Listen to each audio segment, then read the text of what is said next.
Bien-aimés dans le Seigneur, chers auditeurs, nous vous saluons dans le merveilleux nom de notre Seigneur Jésus-Christ et nous vous disons notre joie de vous retrouver ce matin et de pouvoir disposer de ces quelques minutes pour partager la parole de Dieu avec vous, et nous remercions la Ligue pour la lecture de la Bible qui nous prépare ce programme de méditation. Aujourd'hui, samedi 16 novembre, nous méditons dans Daniel chapitre 8, versets 15 à 27. Daniel 8, 15 à 27. Nous prions avec Papa Dani Moubeno avant de lire ce texte. Seigneur, c'est une joie pour nous d'être dans ta présence, oui, de venir, Seigneur, nous prosterner, Seigneur, pour recevoir la parole de vie, cette lumière qui nous conduit, qui nous éclaire en toutes circonstances. Seigneur, merci pour nos cœurs qui sont disposés, et merci aussi pour ton esprit qui est là pour nous enseigner, nous conduire dans toute la vérité selon ta promesse.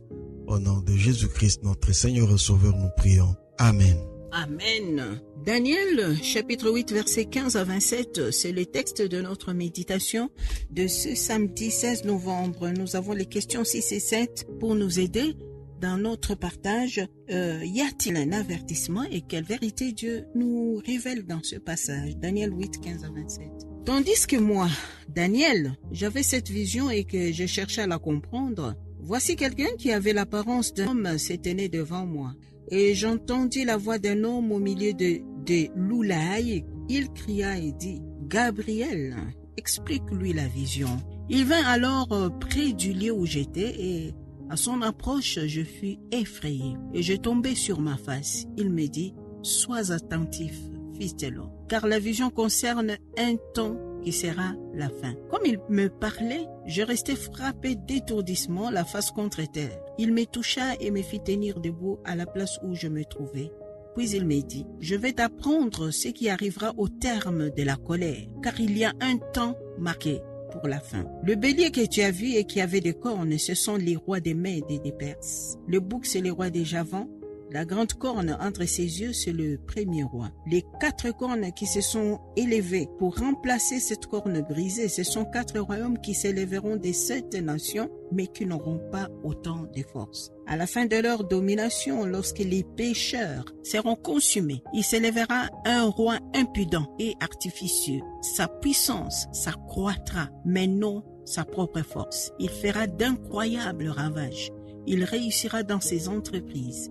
Il détruira les puissants et le peuple des saints. À cause de sa prospérité et du succès de ses ruses, il aura de l'arrogance dans les cœurs. Il fera périr beaucoup d'hommes qui vivaient paisiblement. Et il s'élèvera contre le chef des chefs, mais il sera brisé sans l'effort d'aucune main. Et la vision des soirs et des matins dont il s'agit est véritable. Pour toi, tiens secrète cette vision, car elle se rapporte à des temps éloignés. Moi, Daniel, je fus plusieurs jours languissant et malade.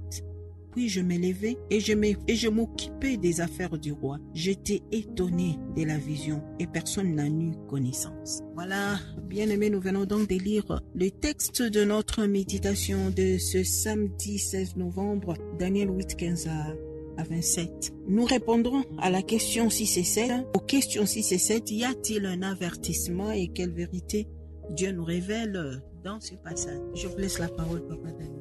Oui, il y a des avertissements dont on doit tenir compte en lisant ce passage. Au verset 19, on nous dit, « Puis il me dit, je vais t'apprendre ce qui arrivera au terme de la colère, car il y a un temps marqué pour la fin. » Oui, c'est un avertissement très important, parce qu'ici on nous parle de la colère. En fait, ici c'est la colère de l'Éternel, et parce que c'est lui, comme nous l'avons vu dans la méditation précédente, la méditation d'hier, que c'est lui qui élève des rois et c'est lui qui abaisse. Mais le Seigneur tient toujours compte, oui, du comportement de chacun. Oui, et cela est représenté par une coupe. Quand quelqu'un est en train de pécher, c'est comme une coupe qui est en train d'être remplie. Mais quand cette coupe est pleine, alors c'est là où le Seigneur, dans sa colère, il agit. Et ici, l'avertissement est, nous devons tenir compte de cela, oui, pour ne pas provoquer la colère du Seigneur. Parce que, comme il est dit ici, car il y a un temps marqué pour la fin. Oui, ceux qui sont arrogants, ceux qui vivent dans la méchanceté, dans la trahison, dans la méchanceté, ceux qui méprisent l'Éternel, il y a un temps, oui, marqué pour la fin. Et cette fin-là, c'est la colère de l'Éternel qui se manifeste et qui met fin à toute chose. Et nous voyons plus loin, il y a eu dans la succession de ces différents rois dont on parle dans cette vision, à partir du verset 23, là, on parle d'un roi qui va succéder toujours vers la fin et qui aura la domination et qui sera, à partir du verset 25, on dit, à cause de sa prospérité et du succès de ses ruses, il aura de l'arrogance dans les cœurs. Il fera périr beaucoup d'hommes qui vivaient paisiblement et il s'élèvera contre les chefs des chefs, mais il sera brisé sans l'effort d'une main. Or, la Bible, la parole de Dieu nous dit que tout celui qui s'élève sera abaissé, parce que oui, c'est celui qui vit oui, dans l'arrogance, dans l'orgueil, il sera abaissé, parce que l'orgueil précède la chute et l'humilité précède la gloire. Voilà un roi qui était arrogant de cœur, mais à la fin sera brisé sans l'effort d'aucune main. Donc c'est pas une main humaine qui va le briser, mais c'est bien la main invisible de l'Éternel, lui qui élève et lui qui abaisse. Ça, c'est un avertissement, mais il y a un autre sens aussi à l'avertissement qui nous est adressé.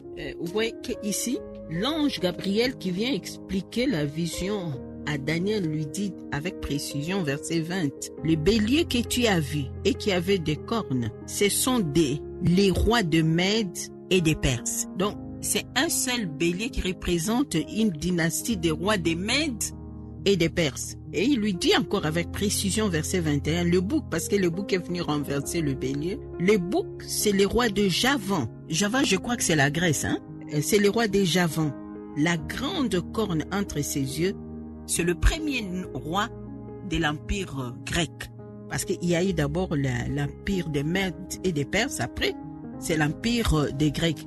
Alors, pendant que Daniel a ses visions, il était encore sous l'empire des Babyloniens, sous les rois Belshazzar. Donc, cette vision concerne précisément les règnes des Mèdes et des Perses et puis les règnes de l'empire grec. Mais ce que je voulais tirer comme leçon, c'est de nous rendre compte que, comme nous l'avons dit, c'est vrai, c'est Dieu qui élève et qui abaisse. Il élève un règne, il abaisse, il met en place un autre. Mais simplement, on se rend compte que les règnes se succèdent, mais il n'y a pas de répit pour la terre. Parce que le premier était mauvais, les béliers, les boucs. Les béliers étaient mauvais, le bouc vient, il est mauvais. Et au verset 23, à la fin de leur domination, lorsque les pécheurs seront consumés, vous vous rendez compte, il s'élèvera un roi impudent et artificieux. Donc, quand les pécheurs seront consumés, ça me rappelle, ça me renvoie aussi au désert, lorsque le peuple d'Israël a erré pendant 40 ans. Il a fallu que toute la génération qui est sortie de l'Égypte soit consumée dans les déserts. Pour ainsi dire, tout doucement, mais pendant 40 ans, ils sont morts les uns après les autres, sauf Josué et Caleb qui sont finalement entrés dans la terre précise de tous ceux qui étaient sortis d'Égypte. Alors, mais ce que je voulais dire, c'est que les règnes se sont succédés les uns les autres, mais il n'y a pas eu de répit pour la terre. Ils sont tous aussi mauvais. Non, pas aussi mauvais, mais les uns sont plus mauvais que les autres, mais ils sont tous mauvais. Et ils se succèdent ainsi parce que souvent, nous nourrissons cet espoir. Hein? Quand un pouvoir s'élève, celui qui vient, nous avons de l'espoir. Ah, psycho makambo eko bonga. Mais enfin, après, on se rend compte que makambo ezo bonga langote. Et là, on commence à regretter le prédécesseur. On commence même à inventer qu'il était meilleur, alors qu'il ne l'était même pas. Donc, je voulais dire que malgré tout, Dieu est au contrôle de l'histoire et il sait tout ce qui arrive. Mais ce qui est souligné ici, c'est le problème du péché. Le problème du péché. Et c'est que Dieu attend qu'au milieu de toutes ces mauvaises choses, ces mauvais règnes qui s'élèvent les uns après les autres, aujourd'hui, bon, moi, je suis pas politicien, mais dans tout ce qui nous arrive, vous avez les démocrates, les républicains en Amérique, vous avez l'extrême droite, la gauche en France, vous avez La Russie, je ne sais pas où je vais le mettre, moi je ne connais pas. Mais c'est tous des pouvoirs qui s'élèvent les uns vers les autres. Et puis nous, là, nous attendons qu'il y ait quelque chose de meilleur. Mais qu'est-ce que nous faisons pour mettre la lumière sur la terre? C'est que Dieu attend, c'est que nous brillons comme des lumières sur cette terre pour chasser la lumière, pour chasser les ténèbres, chasser les ténèbres. Et la délivrance vient des dieux. Mais il faut que nous, l'Église, nous y travaillons. Et après toutes ces visions, verset 27, Daniel écrit, « Moi, Daniel, je fus plusieurs jours languissant et malade, mais puis je me levai. Et je m'occupais du roi, j'étais étonné de la vision et personne n'a eu connaissance. » Mais aujourd'hui, nous en avons connaissance.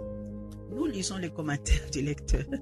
Chercher à comprendre Dieu. Daniel maintenant cherche à comprendre la vision.